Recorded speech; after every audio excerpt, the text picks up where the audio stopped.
اپنے ایمان کی حفاظت کرو۔ دشمن نے اپنی جنگ کا طریقہ بدل دیا ہے۔ سلطان صلاح الدین ایوبی سے لے کر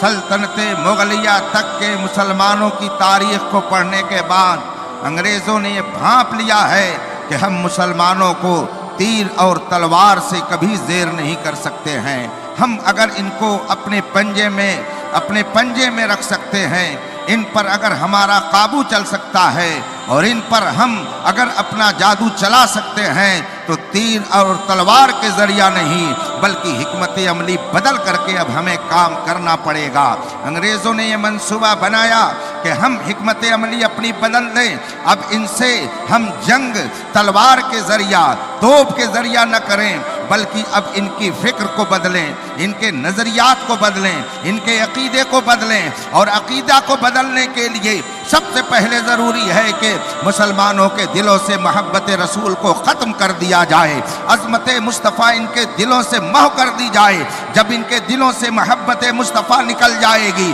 تو گالی دینے والا نبی کی شان میں گالی دیا کرے گا اور یہ اپنے کام میں لگے رہیں گے۔ مصطفیٰ جان رحمت کا دشمن مصطفیٰ جان رحمت کی شان میں گستاخیاں کیا کرے گا مگر یہ اس کے ساتھ دوستی کی پینگ بڑھاتے رہیں گے۔ آج ہم اپنے ماتھے کی آنکھوں سے دیکھ رہے ہیں کہ پورے عرب کے اندر نہ جانے کتنے بڑے بڑے شیوخ موجود ہیں مگر اسرائیل جیسے دشمن اسلام کے ساتھ دوستی کرنے میں فخر محسوس کر رہے ہیں۔ آج سے 2 سال پہلے میں نے چند علماء کے درمیان ایک سوال رکھا کہ میرے ذہن میں بار بار یہ بات گونجتی ہے، کیا وجہ ہے کہ عرب کے اندر بھی بے شمار علماء موجود تھے اور ہیں، پوری دنیا کے جتنے ممالک ہیں ہر ملک میں کچھ نہ کچھ جید اور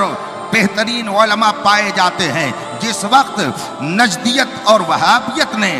پنپنا شروع کیا اس وقت بھی بہت سارے علماء اسلام موجود تھے مگر کیا وجہ ہے کہ عرب کے بے شمار ملکوں میں علماء کرام رہنے کے باوجود وہاں کے لوگ اسلام سے بیگانہ ہو گئے۔ میں نے خود اپنے ماتھے کی آنکھوں سے دیکھا ہے، عرب کے رہنے والوں کو ابھی بہت سے ایسے نظر آتے ہیں کہ جن کو صحیح ڈھنگ سے وضو کرنے کا طریقہ نہیں معلوم ہے۔ ان سے جب کچھ کہا جائے تو کہتا ہے ہم عربی ہیں، دین ہمارے گھر کا ہے، رسول پاک ہمارے گھر کے ہیں، یہ کہہ کر کے وہ نماز بھی برباد کرتا ہے، اپنا وضو بھی برباد کرتا ہے۔ یہ وہ لوگ اپنے ماتھے کی آنکھوں سے دیکھتے ہوں گے جو عرب مقدس کی سرزمین پر جا کر آ چکے ہیں۔ میں نے علماء کرام سے یہ کہا کیا وجہ ہے؟ بہت سارے علماء اس زمانے میں بھی موجود تھے مگر پوری کی پوری آبادی، پورا کا پورا ملک وہابیت زدہ ہو گیا، پورے کے پورے ملک میں وہابیت نے اپنا پنجہ پھیلا دیا۔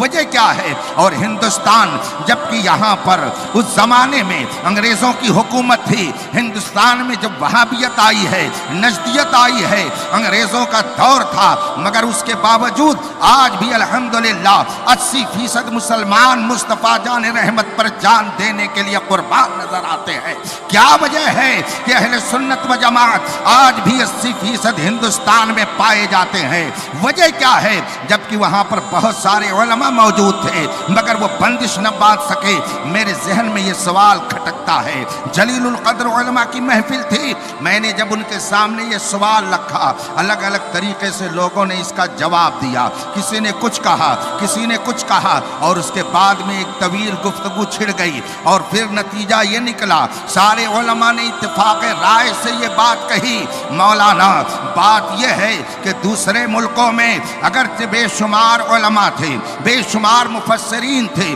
بے شمار محدثین تھے مگر ان ملکوں میں کوئی احمد رضا نہیں تھا، ان ملکوں میں کوئی اعلیٰ حضرت نہیں تھا، ان ملکوں میں کوئی مجدد دین و ملت نہیں تھا، ان ملکوں میں کوئی امام عشق و محبت نہیں تھا، اور ہندوستان میں رب قدیر نے امام احمد رضا کو پیدا کر دیا جس نے پوری دنیا کے مسلمانوں میں محبت نبی کا جام اٹھ لینا جب شروع کیا تو پوری دنیا پکار اٹھی، ڈال دی قلب میں عظمت مصطفیٰ سیدی اعلیٰ حضرت۔